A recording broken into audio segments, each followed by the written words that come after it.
Hi, my name is Elizabeth Okonji, Coach EO, and welcome to Thrive, Not Survive. It's a podcast that focuses on the lives of working professionals who have found ways to create success in their lives, regardless of the challenges that they face. So we will be bringing real life people to share their stories, and perhaps you can get a thing or two.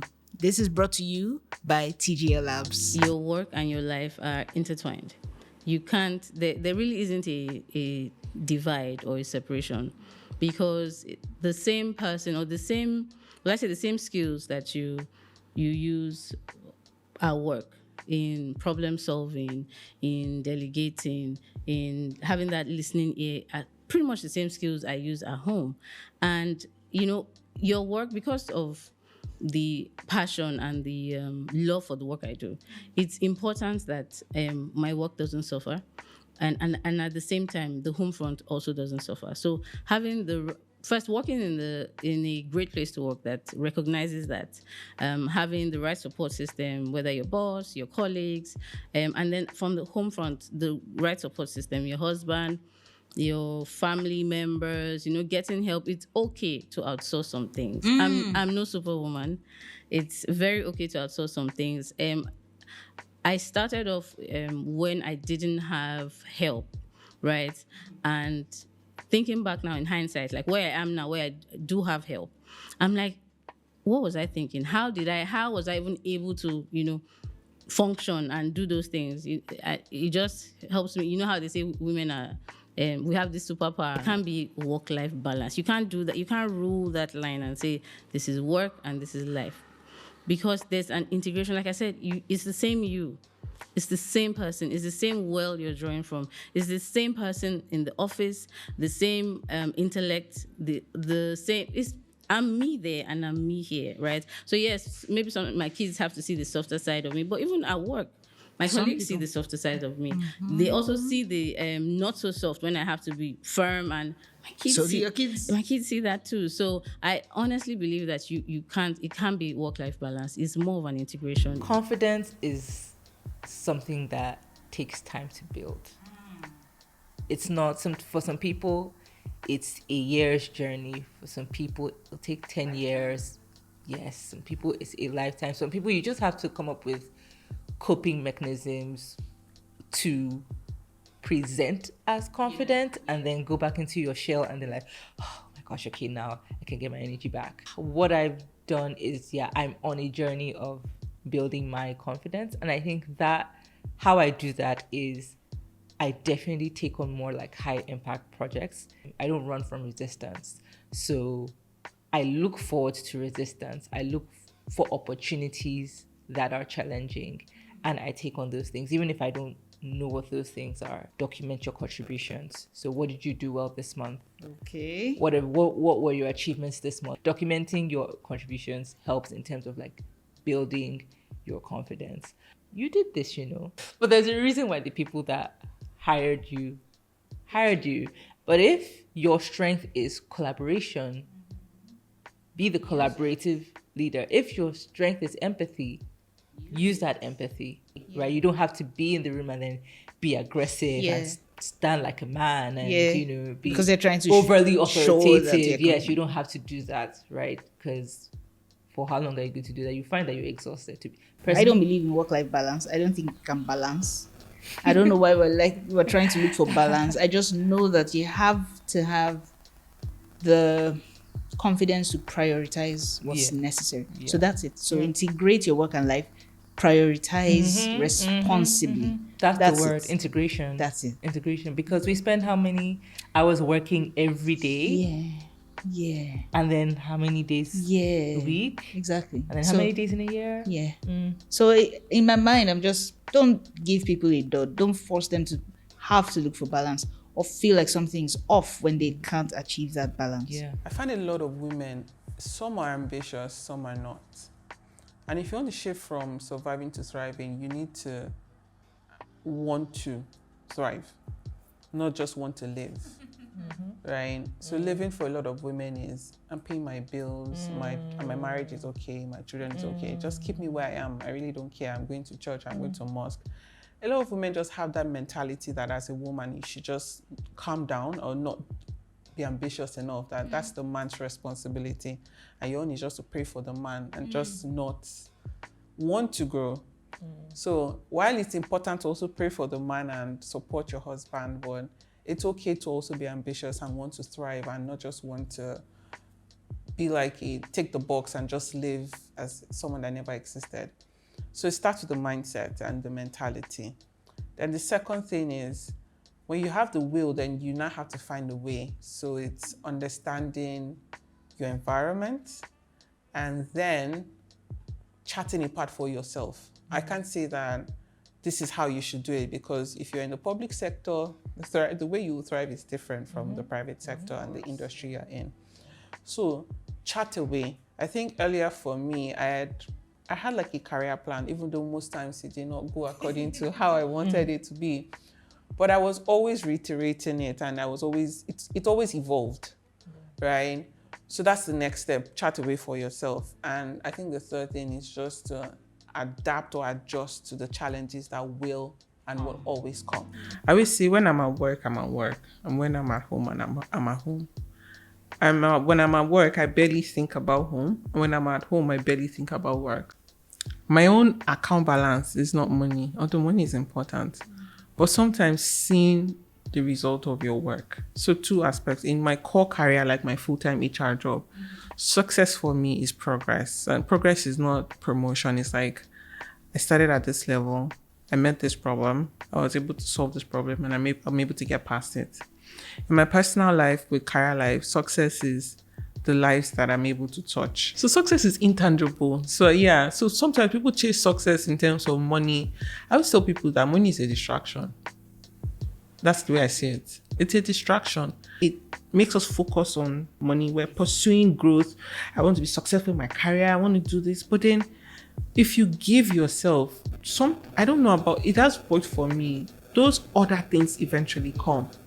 Because I don't want to live in that reality of everything is difficult and whatever. So I think fulfillment just comes when I'm chasing things that matter to me, that make me happy. I do what makes me happy, not what the world has defined that, Friday night you must go out. No, I won't stay in my house. So in 2021, I gave birth during COVID, January.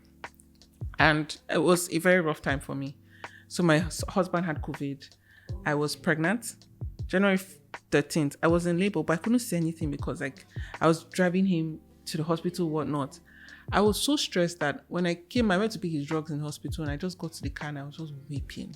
I was like, God, I don't know what I can do. I can't even tell him that I'm currently in pain. All of a sudden, God heard me, and I drove home, and then dispatch guy just called me and said, I have a package for you. And then one of my career lifers, I don't know, she was one of my volunteers, Philly. She sent me just a burger with a very long note telling me how valued I was, and I gave it no long. I was like, it's like, God, you need, because at that point I was like the lowest of the low. Like, what's happening? I was like, every pressure was on me, and I was at the point where nobody could understand, right? So when I just saw that note, I think I kept it. I was like, I needed that. So most times when people give me feedback, even on LinkedIn, it's always at times where probably I'm stressed and I'm asking myself, hey, Annie, who sent you a message? What are you doing? Because right now I'm carrying like 4 or 5 things. I have a full-time job, I have an NGO, I have a coaching business, I have this. I'm like, it just comes. So that's success for me. And I think it makes me fulfilled, even if things probably may not go the way I want it to go. We see Academo, advisor to many CEOs. CEO himself. Tell us, what would you consider the biggest challenge you've had to face in life, and how did you triumph? Because you're still here. So, interesting. I spent about 20 years plus in one organization, went to another organization, and after that, realized that in both organizations, after putting in so much, I didn't really live with anything financial, and so I decided, enough is enough. I want things that I've always wanted to do. Train, do team building and all that. Let me start my own thing. But how do you start your own business and you don't have some kind of, not a financial war chest, but I wasn't very comfortable. So that was a very tough moment for me. And it's not like I'm single, and it's not like I have one child. I have 4 children. And so let me also add that I'm proudly an introvert. One time it just clicked to me and said, look, you have these 4 children. Who introvert go help? So making those bold moves to ask for help, to sometimes introduce your services, and then you have something in your mind saying, nobody asked you. You're telling them what you do. And then just taking those baby steps. Steps that maybe for the average extrovert, they're not a big deal. Yeah. But for someone like me, it's a big deal. This stretching yourself is helpful. Yeah, actually pays off. It pays off, you know. I want you to close with a word of advice to the younger generation coming up. If there's one critical thing that you want them to know. I have more than one, but Let's go. several things. One, don't burn bridges. So I always tell people, hey, maybe you're leaving one organization. Try as much as possible not to. Don't burn those relationships, because you just never know. I strongly advise people to get a mentor. Even if you can't get a mentor, get someone who's been there. It doesn't mean you have to do everything the person says, but stay curious. Stay curious. Have that open mindset. Learn from failure, because despite what you think, there are going to be those instances where life won't exactly work out the way you think. And just have that ownership mentality, whether you're working for someone or not. How would you act if this was yours? Because one day it will be yours. Those would be my major, I think, 4 or 5 of letter. Okay, and read. That one I know is tough for my sons. It's tough, but I just can't. I don't know whether that's me being old school, but read. It might not be a paper document. It may be something on your phone, but read. Hi, everyone. Welcome to the Thrive Not Survive podcast. With me today is, her name is Olajumoke Leniola Akindolire. Tell us in a nutshell about your journey. Getting into the workplace, I found that it was my way of connecting with people. Why not be that warm ray of sunshine that people can always, on a cold day, just come and warm themselves on everything. I didn't start out in HR. I've been a PA before. Okay. Started out as a PA. Then I moved on to Diamond Securities, where I did some HR, did some corporate communications, did some wealth management. It was like 3 jobs in one. I find myself everywhere I go taking on multiple roles, and it has helped me accelerate my career journey. There are many hats that you wear, but you've had challenges. Which one will you pick from that has sort of defined how you go through the rest? I think I will have to go back a little bit for this one, because when I started out at work, being me was hard. One of the major challenges I faced was just, even as silly as it will sound, defining who I am in the context of work. Yeah. But one that stuck with me was when I was just starting out. Attended a training with another colleague from a different department. And in the middle of that training, we're given a problem to solve. And everybody was like, well, we can't solve it, Joe. Solve it for us. And I just kept saying, give me time, give me time, give me time. When I finally solved it, the colleague actually turned to me and was like, no offense, but I never really knew that there was this intellectual side to you. And then, like, the same day, one of the bosses called me and said, you do know that perception is reality. So you need to sell yourself. Your work will speak for itself is a lazy man's way of career growth. So it was in that moment, that aha moment, that I just felt like, okay, maybe the organization is not cheating you. Maybe you're the one cheating yourself out of these opportunities. And so that kind of formed being more authentic in what I do and having that as my true north every time I went through other challenges. Because I talk about growing and having a growth mindset and not being fixed. Knowing that you can make mistakes. In fact, I think you should make mistakes because you learn from those. But the people who avoid mistakes because they're afraid of making mistakes because of how bad it makes them feel, wouldn't grow as quickly as someone who's like, yeah, I made a mistake. What can I learn from this? How do I get there? I make this one mistake, new mistakes only. That's just You're allowed to make new mistakes, new right? mistakes. And the thing is, when we succeed, we party. But when we fail, we probe. Yeah. Nobody ever really checks into why it succeeded, because you're like, oh, I prepared, I planned, I did it. But when you fail, it's always like, what happened? And it's in that space that you expand, that you learn. So yeah, please feel free to fail forward. But new mistakes only. Hello everyone, and welcome to the Thrive Not Survive podcast with Coach EO. I am asking the questions, yes, and she's on the hot seat. How would you summarize your work and life journey? So I would say life started for me as a lot of confusion.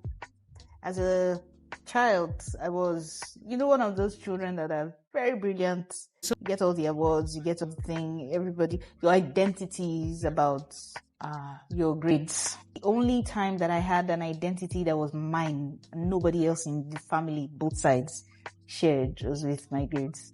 Kind of had to train myself, build myself up, parent myself to some degree.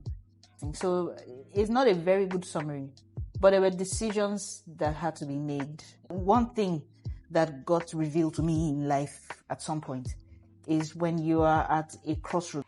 And when it's time for crossroads, you don't have anybody to tell you what to do. Even if people are telling you what to do, I found out quickly that sometimes it's for their interests. It's not about you. And so that you have to save yourself. Nobody's coming to save you. Mentality got in. When it comes to work, can you give a summary of how it has been? Part of my evolution as a person, I just know that I have to be a productive person. Like I have to be contributing somehow. So I have to be giving back. I sort of found myself becoming and leaning as a person of faith. So like I am a Christian. Where it matters to me is where I draw my strength from and how I've had trusted proofs. Uni, I'm like, yeah, we're about to finish, but I need to know what I'm going to do with the rest of my life. And I asked people, and they will come back with things like, you know how to bring out the best in people. I'm like, yeah, I enjoy that. And then they say, you see things like you're seeing it from above. So I did this analysis, pros and cons, good things I have. What profession? Because remember, I'm trying to figure out what to do. What profession does this? And then there were a few options that popped up. Narrowed it down to 3. Okay. Human resources was one of them. I wanted something that I would enjoy doing and I would leave an impact in the world. Got into HR at some point and decided that the way I would practice HR would be the most powerful role in the organization. How would you summarize your work and life journey? As a child, I was, one of those children that are very brilliant. For some reason, I never got bullied at school. I got bullied at home. It was a confusing time growing up. There was now coming out, going to secondary school, trying to figure out who I was. What type of people do I like? Do I like boys? Do I want a boyfriend now? Those kind of things. I kind of had to train myself, build myself up, parent myself to some degree. You know how you assume you know someone until you really sit with them and listen and really listen to understand. Now, some of the conversations we have where I'm trying to make a decision and I'm asking you and you're guiding but not telling because nobody's coming to save you. You have to be your own hero. Part of my evolution as a person, I just know that I have to be a productive person. Like I had to figure out what to do with my life. What are the skills that I have? Because I know that sometimes the picture you have of yourself is not always true, complete. I decided that the way I would practice HR would be the most powerful role in the organization. I just wanted to contribute in my own small section of the world, do it in the way that I thought and believed, and, just grow in that space and just touch as many lives, do it well, and keep learning, make mistakes, run experiments. If what works, you repeat it, you transfer, you teach, you do all of that.